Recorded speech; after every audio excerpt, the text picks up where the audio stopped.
구약성경 1196쪽입니다.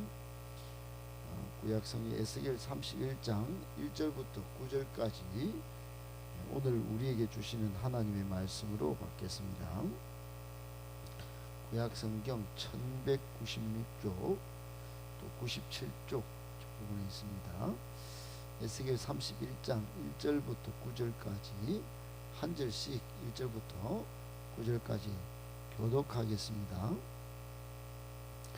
11째 해 셋째 달 초하루에 여호와의 말씀이 내게 임하여 이르시되, 이제 너는 대구의 바로 왕국 무리 볼지어다 아수르 사람은 가지가 아름답고 그늘은 숲의 그늘 같으며 키가 크고 꼭대기가 구름에 닿은 레바논 백향목이었느니라.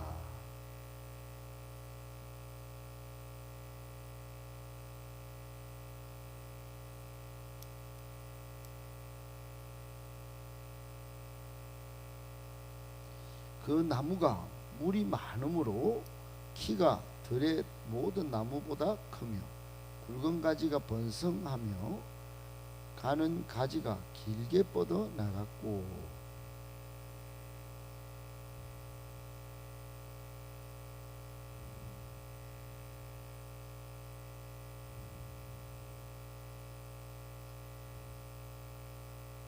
그 뿌리가 큰 물가에 있으므로 그 나무가 크고 가지가 길어 모양이 아름다우매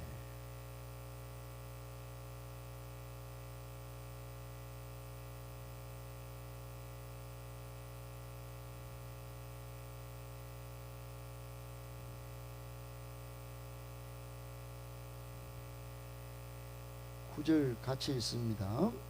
내가 그 가지를 많게 하여 모양이 아름답게 하였더니 하나님의 동산 에덴에 있는 모든 나무가 다 시기하였느니라.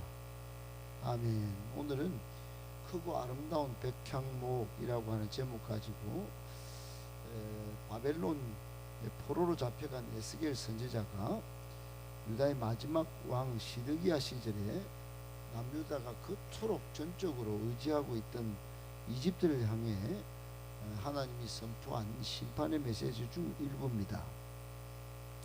하나님은 이집트의 실체를 고발하기 위해서 과거 역사 속에서 먼저 멸망한 대제국 아수르를 거대하고 아름다운 레바논의 백향목에 비유하여서 설명하시고 심판의 메시지를 전하고 있다는 점을 오늘 배경으로 잘 이해하고 아수르는 따르고 이집트 따르고 무슨 또 에스겔 예언자 말 다루고 이렇게 하는 게 아니고, 하나님이 에스겔 예언자를 들어서 이집트를 향한 심판의 메시지를 전하는 중에 과거 역사 속에 등장했던 대제국 아수르가 아름다운 레바논 백향목처럼 하나님께서 은혜를 주셨는데, 그러나 그 은혜를 잊지 못하고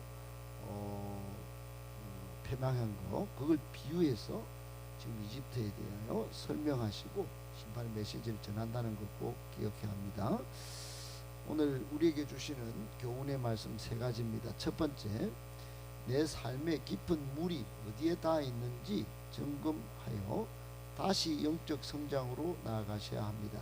내 삶의 깊은 물이 어디에 닿아 있는지 점검하여 다시 영적 성장으로 나아가셔야 합니다. 여러분, 매일매일 우리가 하나님 앞에서 신앙을 점검할 줄 알아야 합니다. 매일매일. 사람은 언제 그 뼛속 깊음까지 악한 본성이 있기 때문에 하나님을 쉽게 떠납니다. 하나님이 없는 것 같이 그렇게 정말로 자고하고 정말 무지하게 그렇게 악을 행하는 악한 본성을 갖고 있다 이 말이에요. 그래서 내 삶의 깊은 물이 어디에 닿아 있냐? 하나님 은혜의 물에, 샘물에 닿아 있냐? 아니면 세상의 것에 닿아 있냐?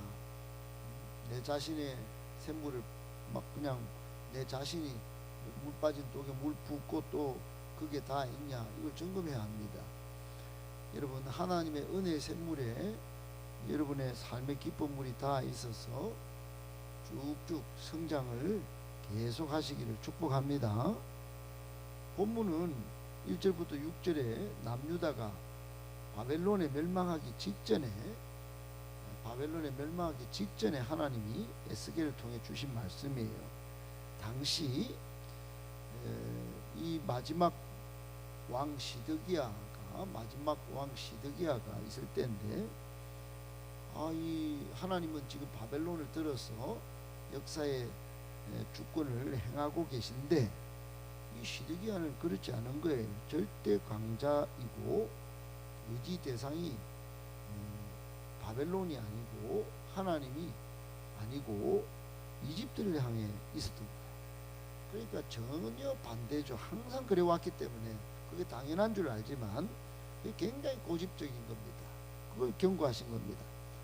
하나님은 이집트의 영광을 과거의 대제국이었던 아수르, 그리고 에덴 동산의 가장 아름다운 나무인 백향목에 지금 비유하셔서, 이 백향목이 스스로 자란 것이 아니고 깊은 물, 즉 하나님의 공급하시는 은혜를 통해서 모든 나무보다 높게 아름답게 자랐다. 하나님이 그렇게 하셨다 이 말입니다. 그 그늘 아래에 수많은 나라와 백성들이 깃들인 만큼 그 거대한 번영을 누렸다는 거예요. 즉 애굽이 누리는 모든 부유와 힘의 근원은 사실은 하나님의 은혜였다. 이 사실을 지금 보여주는 장면이 오늘 내용에 쭉 나옵니다. 그렇습니다. 여러분 4절에 보면 백향목이 거대한 번영을 누린 유일한 이유가 뿌리가 깊은 물, 정확하게 그렇게 나옵니다. 뿌리가 깊은 물에 닿아 있었기 때문이었다. 세상의 눈에는 백향목의 무성한 잎사귀와 높은 키만 보이겠죠. 네. 눈에 보이는 거 그거죠. 잎사귀하고 키. 하나님은 그 나무를 지탱하는 땅속 깊은 곳에 물줄기를 보고 계신단 말입니다. 사람이 그 물줄기 속에서 받아 올리는 물이 여러분 잊혀지는 순간 세상의 화려한 것만 보고 사는 겁니다. 눈앞에 것만 보고 사는 거예요. 이게 무식한 행위입니다. 오늘날 우리가 여러분 세상이라는 무대에서 살아남기 위해서 부지런히 우물 파고 뿌리를 막 내리고 갑니다. 어떤 사람은 돈이라는 우물에, 어떤 사람은 스펙에, 어떤 사람은 인맥의 우물, 막 거기다가 막, 또 어떤 사람은 세상의 안정감이라는 우물에 뿌리를 내립니다. 그러나 여러분 세상이 파놓은 우물은 가뭄이 오면 가장 먼저 마르는 터진 웅덩이다. 하나님이 예레미야서에서 분명히 말씀하셨습니다. 그 터진 웅덩이다. 터진 웅덩이. 인생의 위기라는 가뭄이 찾아올 때 내가 붙잡고 있던 세상의 우물들, 심지어 내 감정이라도 그는 아무런 생명력을 공급하지 못합니다. 오히려 더 악화됩니다. 여러분, 그러므로 지금 이 이집트를 향한 경고의 말씀을 우리는 어떻게 들어야 될까요? 이거 내한테 내 삶을 지탱하는 진짜 힘은 어디서 나오고 있는지 그 점검해라고 오늘 말씀 받아야 되는 것이에요. 역대상 29장 12절에 보면 부와 귀가 주께로 말미암고 또 주는 만물의 주제가 되서 손에 권세와 능력이 있사오니 모든 사람을 크게 하심과 강하게 하심이 주의 손에 있나이다 그랬어요. 사랑하는 여러분, 애굽의 비극은 하나님이 주신 은혜의 우물을 마시면서도 이것이 내 힘으로 판 우물이라고 교만했던 거에 있어요. 오늘 이 아침에 우리 삶의 모든 풍요와 건강과 평안과 사역의 무슨 결과물이라도 그 근원이 오직 하나님의 은혜였다는 걸 고백할 수 있기를 축복합니다. 내 삶의 뿌리 오직 예수 그리스도라는 생수의 근원에 단단히 고정해야 합니다. 세상이 아무리 흔들어도 흔들리지 않고 요동하지 않고 도리어 한 명이라도 더 신앙의 우물물을 흘러가게 만들려면 여러분 그렇게 해야 되는 거예요. 내가 먼저 예수 그리스도에게, 생수의 근원 되신 예수 그리스도에게 단단히 고정되고 거기서 복음의 능력을 체험하고, 그래야 한 명이라도 더 살리고 또 영혼을 일꾼을 세우고 이렇게 하지. 그렇게 안 하면 애굽이 얼마나 잘 나갔습니까? 그러나 안 되는 거예요. 오늘 우리에게 주시는 교훈의 말씀 뭡니까? 백향목이 푸르고 무성했던 유일한 이유는 뿌리가 큰 물가에 4절 7절에 있었기 때문입니다. 세상 사람들은 돈의 물가, 권력의 물가, 인맥의 물가에 또는 안정의 물가에, 감정의 물가에 다 뿌리 내리고 자려고 합니다. 가뭄이 들면 안 됩니다. 말라요. 마르지 않는 생수의 권은 은혜 우물에 뿌리를 단단히 내려야 합니다. 하나님은 애굽과 아수르가 누린 영광의 근원이 내가 공급한 물이었다고 분명히 말씀합니다. 내가 공급한 물. 그들이 잘나서가 아니라 하나님의 은혜가 그들을 자라게 하신 거예요. 예수 믿는 성도의 위대함은 내 조건이나 환경의 화려함이 있지 않습니다. 내 영혼의 뿌리가 하나님의 은혜라는 마르지 않는 우물에 깊이 박혀 있느냐 안 박혀 있느냐, 여기에 내 위대함으로 나를 통하여 위대하게 쓰시는 하나님의 영광이 달려 있는 거예요. 오늘 이 새벽 기도 자리가 바로 내 삶의 뿌리를 세상 우물에서 거두어 하나님의 은혜의 샘물가로 다시 옮겨 심는 시간이 되기를 바라요. 우리가 지금 누리고 있는 건강, 가정, 직장, 물질의 모든 번영 내 힘으로 이룬 게 아니고 사역마저도 마찬가지입니다. 깊은 물 되시는 하나님의 은혜임을 고백하고 내 삶의 공급자가 누구인지 재확인하여 오늘 다시 출발해야 합니다. 하루를 그렇게 살고 주님 오실 때까지 세상의 공급은 끊어져도 하늘의 공급은 끊어지지 않는다는 걸 꼭 기억하고 말씀의 능력, 성령의 능력으로 영적 거대한 백향목으로 그 푸르름을 유지하는 푸르는 신앙인들 다 되시기를 예수님의 이름으로 축복합니다. 아멘. 두 번째, 주님 없는 세상의 영광은 결국 지켜 불에 던져질 유한한 아름다움입니다. 주님 없는 세상의 영광은 결국 지켜 불에 던져질 유한한 아름다움이에요. 여러분 오늘 9절에 보니까 내가 그 가지를 많게 하여 모양이 아름답게 하였더니 하나님의 동산 에덴에 있는 모든 나무가 다 시기하였느니라 그랬어요. 하나님은 이 백향목의 아름다움이 얼마나 대단했는지 그 비유를 하나님의 동산인 에덴에 있는 그 어떤 나무도 그 아름다움을 당해낼 수 없었다, 오히려 시기했다 할 정도로, 이야 정말 하나님이 정말 엄청나게 이게 복 주신 거죠. 이집트가 가졌던 세상적인 문화, 경제, 군사적인 성취가 인류 역사상 전무후무할 정도로 대단했다, 이건 인정하시는 표현입니다. 세상의 눈으로 볼 때는 완벽하고 흠잡을 데 없는 최고의 상태에 도달해 있었다, 이런 겁니다. 여러분 세상의 에덴 같은 화려함에 우리는 주눅들면 안 됩니다. 세상 사람들의 성공과 스펙, 화려한 삶을 보면 마치 에덴의 나무들이 시기했던 것처럼 우리 마음에 부러움도 생기고 낙심, 절망하는 상황이 찾아올 때가 있습니다.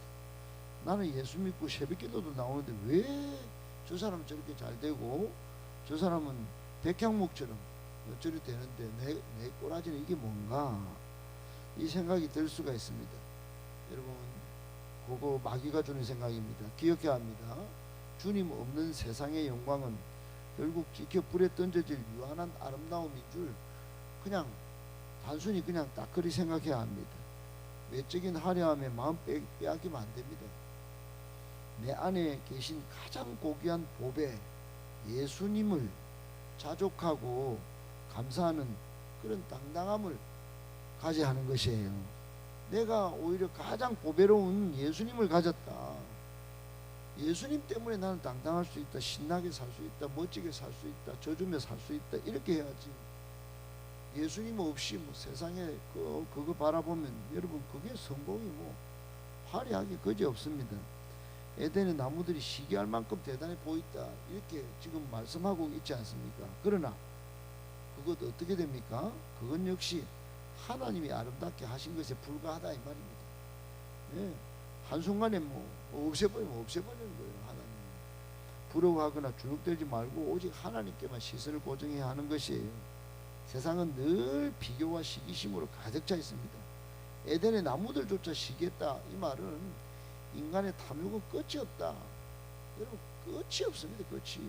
남과 비교하면서 시기하는 삶을 우리가 계속 가져간다면 이게 참 불쌍한 겁니다. 불쌍한 거. 예수 믿어도 불쌍한 거예요.